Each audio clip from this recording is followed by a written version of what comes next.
aka kanya rero turi kuri Kigali Pele Stadium agiye kubera umukino w'ikipe ya Rayon Sport ndetse n'ikipe AS Kigali. Ni umukino w'umunsi wa 8 wa Rwanda Premier League, ukaba umukino ugiye guhuza aya makipe yombi.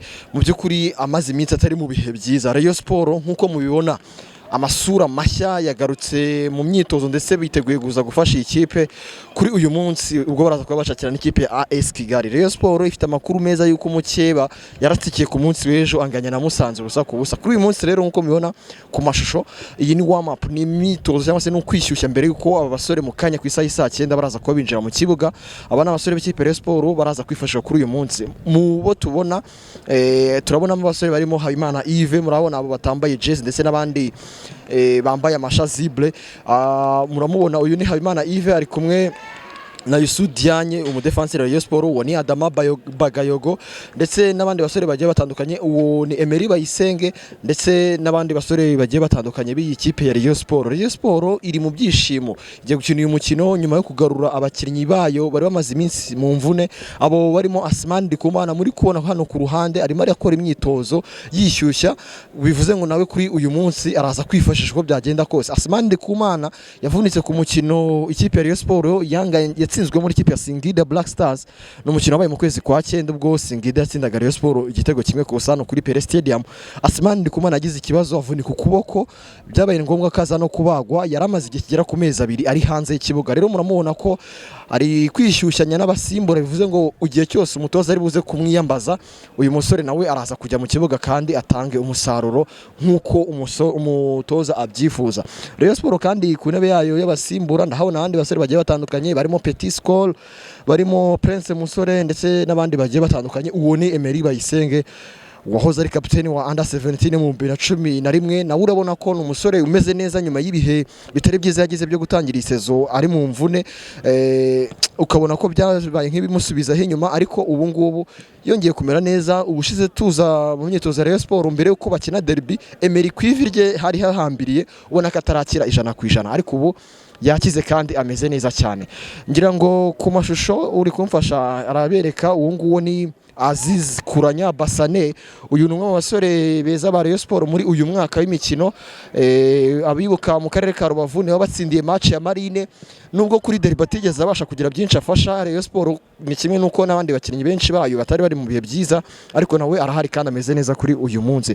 Rayon Sport irasabwa kuza gutsinda ikabasha kuba yasa nkaho yikuyeho igitutu nyuma yuko yatsinzwe ibitego 3 ku busa na APR FC yirusha cyane, ariko uyu munsi irasabwa gukora comeback. Gusa impinduka ku kijyanye n'abazamu, twari tumenyereye Pavel Nzira umunyakongo Brazzaville kariwe ufatira ikipe ya Rayon Sport, ariko nkuko mubibona mu bakinnyi bari gushyushywa cyangwa se mu bakinnyi bari buze gukina, ntabwo Pavel Nzira ari buze kuba abanzamo mu izamu ry'ikipe ya Rayon Sport. Rayon Sport igiye gukora impinduka mu izamu kuko Pavel Nzira yakomeje kugaragaza ibihe bitari byiza, ndetse rwose meforme ze zimaze iminsi abenshi bazivuga ariko bigasa nkaho umutoza ashobora kuba avuga ati ndacyamuryamye, ariko byageza umutoza abamushyize ku ruhande kugira ngo ahereze icyizere cyangwa se ahereze n'umwanya arebe ikindi abandi bakinnyi bashobora kuba bamufitiye. Aba nabo ni abasore b'ikipe AS Kigali bayobowe na kapiteni wabo Benedata Janvier Gigia urambye muri shampiyona y'u Rwanda y'icyiciro cya mbere. Abasore kandi ba AS Kigali bari buze kwiyambazwa kuri uyu munsi barimo uwo wahoze akinira Rayon Sport akaba na rutahizamu Rudasingwa Prince. Nguwo rwose asohotse hano aho amajije kwishyushya nawe araza kwiyambazwa, ndetse ari no mu bakinnyi bari buze kubanzamo. Abandi ni abakinnyi bamenyerewe b'ikipe n'ubundi ya AS Kigali barimo Dushimimana Olivier, barimo Aime Ntirushwa ndetse n'abandi bagiye batandukanye. AS Kigali yatangiye umwaka w'imikino AS Kigali yatangiye umwaka w'imikino bitifashe neza, cyane ko kuri ubu iri mu myanya igera kuzamuka ku mwanya wa 10 aho icyo gihe cyangwa se ariho hantu iherereye kuri ubu ngubu. AS Kigali yo myaka 2 yatambutse ari AS Kigali nziza mu by'ukuri, yanatangaga challenge ku makipe ya mbere hano mu Rwanda, ariko kuri uyu munsi ibihe byarahindutse ntabwo ariko bikimeze, ntabwo ariyo kipe iri gutanga challenge kuri uyu munsi. Gusa ni ikipe dutegereje kugira ngo isi uyu munsi yaza kuza kuba ifitiye iki abantu bari buze kureba uyu munsi, ese ni iki kintu kidasanzwe, ni izihe mpinduka ziri buze kubaho kugira ngo iyi kipe ibashe kuba yatsinda, kuko ku munsi cyangwa se mbere yuko ikina na Rayon Sport uyu munsi yabashije gutsindwa n'ikipe ya Al Hilal itsinda 2-0 yirusha kandi Al Hilal yaruhukije abakinnyi bayo benshi. Ese kuri uyu munsi abakinnyi barimo Jesus Maloko ndi kumubona ndetse n'abandi bagiye batandukanye b'ikipe AS Kigali hari ibindi bashobora kuza gukora bakaba babasha gutungura Rayon Sport mu by'ukuri nayo ikeneye intsinzi kuko ababyibuka ubushize Rayon Sport mbere ko tujya mu kiruhuko cy'amakipe y'ibihugu yaratakaje itsindwa irushwa cyane n'ikipe ya APR FC Mukeba itsinda ibitego 3-0. Ariko kuri uyu munsi umukino uraza kurangira gute? Aya ni amashusho agaragaza uko ubwitabire muri Kigali Pele Stadium kuri uyu munsi bumeze.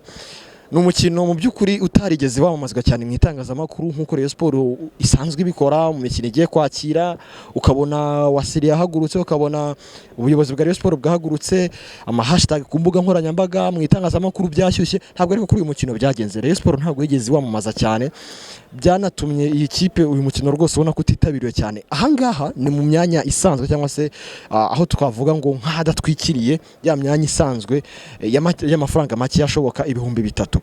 Ahangaha naho ntabwo hari abafana benshi, mu by'ukuri ugerageje kureba n'abantu byibura ku kigereranyo cy'ijana wavuga ko ari nka 20% by'abantu basanzwe bahajya. Ni isaha ya 9:00 byibura igera mu 10. Turebye neza nta bafana bashobora kuba bakubye bakabiri dushobora kuza kubona kuri uyu munsi. Wakibaza ngo abafana ba Rayon Sport kuri uyu munsi bagiye he, ariko ni ikibazo cyo kwibaza kuko ni ikipe n'ubundi imenyereweho abafana benshi, ariko kuri uyu munsi benshi bakubitaniraho n'amasaha bati wenda ikijyanye n'amasaha cyabakomye mu nkokora, ariko ubwitabire bwo ni ikibazo. Ubwitabire abafana bo ntabwo ari benshi kandi ni ikintu cyo kwibaza, kandi uwari wese wafaniye Rayon Sport cyangwa se uyizi ashobora kwibaza ngo ariko se biri gupfira hehe.